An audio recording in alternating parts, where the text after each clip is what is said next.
Hey guys, Tim back with another video. As you can see, I'm currently in my house again. I wish I could be out on the course playing right now, but it looks like this outside.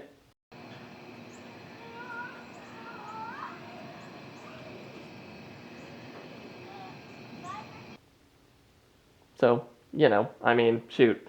It's snowing in western North Carolina, go figure.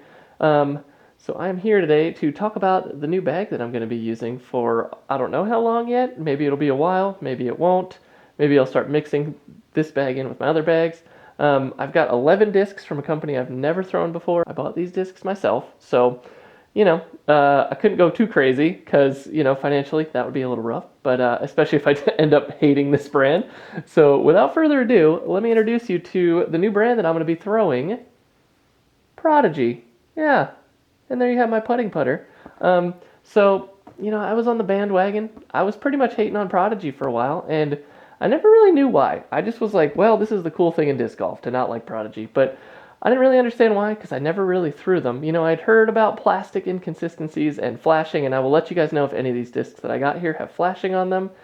I took these discs down to the field so you can at least see a little bit of the flight. The only day that I could do it was a terrible day for throwing discs.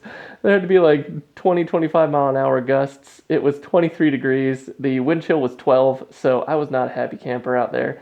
I was doing my best. I had so many layers on, probably not the best representation of the discs, but you can at least see how they fly in a headwind. So, without further ado, we'll get started here. I didn't get all of the discs. Some of them didn't, I couldn't really throw in a headwind, so whatever I was able to film is what you guys are going to get here. So you'll see a few flights. But without further ado, let's talk about putting putters first. You already saw it. It's a PA3. Pretty obvious. Pretty much everybody's putting with PA3s from Prodigy. But what I really like about it is it's nice and flat. It's not too deep, but it's also not super shallow. It also has a bead, and you guys know I love beaded putters. I took a couple putts with it in the backyard. Feels really good, actually. So I'm excited to get putting with these things.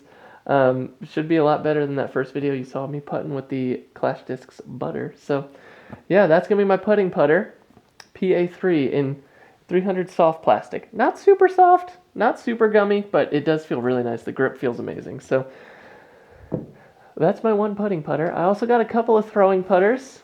Sorry, I'm reaching into the bag to get them. First one is going to be my stable throwing putter. Will probably take the place of, the Judge in my main bag. I've got a confetti Judge, and I've also got a Streamline Proton Pilot. This will probably replace one or both of those if that's how it ends up working, but this is what I'll use in place of them. PA3, 400 plastic. This thing feels really nice. Once again, beaded. I like when companies make throwing putters and putting putters in different plastics, but they feel and look essentially the same. So still board flat, not too shallow, not too deep. Sometimes you get certain discs. In of a Rhino is one that comes to mind immediately. When they made that thing in like DX or R Pro plastic, super board flat, felt amazing. Most of the Champ ones that you can find, I actually have a couple of flat Champ ones, but most of the Champ ones you can find are super domey. So nice to see, very consistent across both plastics, be it 300 soft or the 400 plastic. Feel and look pretty much exactly the same with the exception of grip and plastic, obviously. Next throwing putter, which is in my main bag, will probably replace my MVP R2 Spin, or I will use this in place of the R2 Spin for now, is the PA5. This one's got like a really cool ghost stamp on it. I don't know if I can get it just right in the light. Yeah, you saw it for a sec. There it is, right there. So, PA5. This is in the 400 Super Soft, or Ultra Soft. Ultra Soft. Very gummy. Feels really good. I do like a soft plastic, so that's just a personal preference. This disc also has a little bit of a bead to it. Also kind of that similar, not too shallow, not too deep, super board flat on top. In the field, the PA3 held up really well to the headwind. This held up actually surprisingly not that bad, especially considering the numbers 3.4, -2, 0.5. This thing is, it's going to be a really nice turnover disc. In the field, I threw it on a ton of hyzer. It did flip all the way over, but it was into a massive headwind. You wouldn't be throwing a disc like this into a huge headwind. It was just nice to see that it didn't like turn and burn and turn into a roller. It did have some nice pan to it. So those are my throwing putters. Up next is going to be the approach discs. you can't really make a Prodigy bag without a PA3 and an A2. There's a 400 plastic A2. This thing feels really good. So in my main bag, I kind of switch between Harp and Zone and then Toro. So this is going to be like my Toro. Shorter approaches where I really need it, usually forehand where I really need it to get to the right, headwind or not. In the field, I threw this pretty hard backhand into a very strong headwind on Anheuser, fought all the way back out.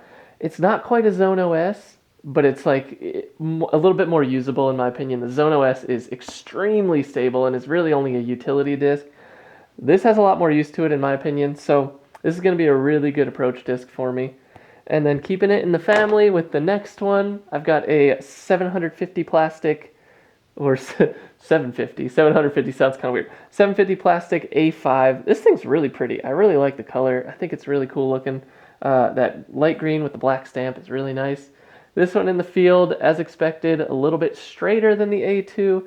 This disc is very shallow and extremely board flat, which in an approach disc that you're going to be backhanding, forehanding, and all that, having something flat feels really, really nice in the hand. I don't have really small hands, but a shallow disc does generally feel pretty good to me. This is probably going to be a better replacement to a harp than it is to a zone. Harps that I've thrown do have a tendency to be a lot straighter than zones, so this thing's going to be freaking sweet. I'm really excited to use that. The 750 plastic feels really good, a little bit stiffer, not so gummy. I think it's going to be really durable, which is good because this is going to be a major workhorse for me. Up next, the one and only mid-range I got. Pretty excited about this one. It is the 400 plastic M4. This is going to be a super good replacement for like Buzz or Fuse. Probably more like a Fuse than a Buzz, I would guess, just based on the dome. It seems like it's going to have a little more glide than a Buzz. So this thing's going to be pretty sweet. I threw it in the field. This one was into a tailwind, so I threw it on a bit of hyzer. It kind of held and just really glided. So this is going to be a real nice, glidey, fairly neutral mid-range for me that I'm pretty excited about. Now we're going to get into some fairway drivers. So I compared a few of these fairways to some fairways that are already in my bag. This one I compared to the Mantis because it has basically the same numbers, that being the 400 F3. 8.5 minus 2.2. This thing I'm really excited about as a woods carver. I threw it in the field on some hyzer. It flipped all the way over and just kept turning. And then it did eventually fight out at the end. You can't see it on the video because it turned too much, but it did fight out, so it's not a turn and burn. This thing's going to be a really nice kind of hyzer flip, woods carving disc. Should be very agreeable to whatever angle I want to put it on. It should, on hyzer, flip up a little and be a nice pushing hyzer. On anhyzer, it should hold it really nicely and pan out. And flat or even slight hyzer should hyzer flip look really nice. I think this thing's going to be a staple for me in the woods. It feels really good in the hand. Has basically the same exact parting line as my Mantis, which is one of my favorite fairway drivers. It's a little bit blunt, which I like. It feels really nice in the hand. An 8-speed's always going to feel pretty good. Not mega stable, but should be a pretty awesome addition. Up next is the one and only disc that came with flashing. I do think it might be a slightly older run, which might explain that. This thing, when I compared it, was pretty much identical to a PD, specifically a Nordic Phenom PD. So this is an H1 V2. This is I think the numbers are pretty similar, 10403, something like that. I don't remember exactly off the top of my head. I will put them down here for you. So this thing's in 400 plastic. Like I said, had a little bit of flashing to it. This disc almost has like what feels like a tiny bead on the bottom of it, so that might help with the stability a little bit. In the field, it did kind of flip up a little bit, go straight, and it did have a really reliable finish in a headwind, so that was pretty nice. So this is going to be a forehand, backhand workhorse for me on the, with something that I can put on a little flex, have a really nice finish at the end. I'm excited about it. Feels really good in forehand. I did take some sandpaper to the flashing that was on it, so it does feel a lot better now than it did. It did feel like it could cut me before, but like I said, I think this is a little bit of an older run, so that might explain that a little bit. Yeah, really excited to get this thing on some forehand action. This one actually a little bit stiffer than some of the other 400 plastics I have, so that'll be interesting. Up next is going to be another kind of fairway / distance driver. Same family as the previous one. This is the H3 V2. This one is in also 400 plastic, a little bit gummier, actually a lot gummier. No flashing on this one. This one feels really good. Numbers on this 11.5 -1 2. So this is kind of going to fly hopefully a little bit like a Grace. I did get this in the air plastic, so that'll be kind of interesting. It is 163 grams. I wanted to try a couple of different plastics. This air plastic feels really nice. It's got a really similar feel to just the regular 400. It's just a little bit lighter. You can see, I don't know if you can tell, but there's a bunch of bubbles in the rim, so that's what makes it lighter. This thing's going to be my workhorse. This will probably be pretty similar, I would guess, to the Wave that's in my bag. That's in Cosmic Neutron plastic that looks really nice and flies really nice. So I think this is kind of be a similar one. You know, thrown flat, get some turn out of it, but still a reliable finish. On hyzer, maybe a little bit of flip or just a pushing hyzer, and anhyzer really riding and then fading out. I'm thinking this is going to be a big bomber for me, so I'm really excited to try this thing out. Up next is the one disc that I didn't buy with my own money. Well, I did buy it with my own money, but just not in this haul. This one is actually from a mystery box that I got. It is a D2 in this really cool swirly Spectrum plastic, I think is what it is. Super swirly, looks really pretty. Kind of feels very similar to like Innova Star plastic. And it's got this cool Prodigy Star bottom stamp. Try and get you a good view of that with the light. There you go. So that looks pretty sick. In the field, this thing freaking bombed. Put it on some hyzer in the headwind. It flipped up, turned a little bit, and then faded. So this thing is sick. It's going to be more of a workhorse in the wind or when I need something that's going to kind of glide pretty far and then have a pretty hard finish left. I think numbers on this, same as a Destroyer. 12.5 -1 3, I believe. I'll put it down below once again. So that brings us up to our last and final disc, one that I'm very, very excited about. This is a 400 plastic D3. This one's 170...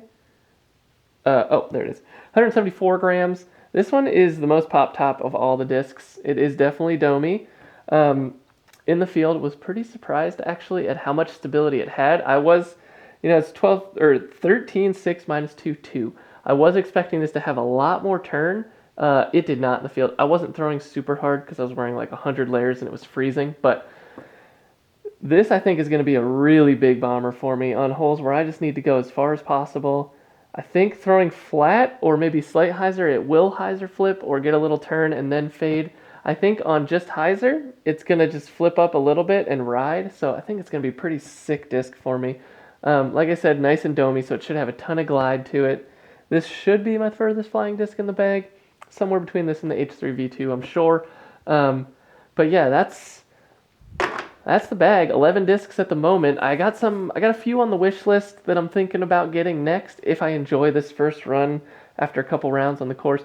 Let me know if there's anything you guys want to see, any specific Prodigy discs that you're interested in that you'd like to see me throw.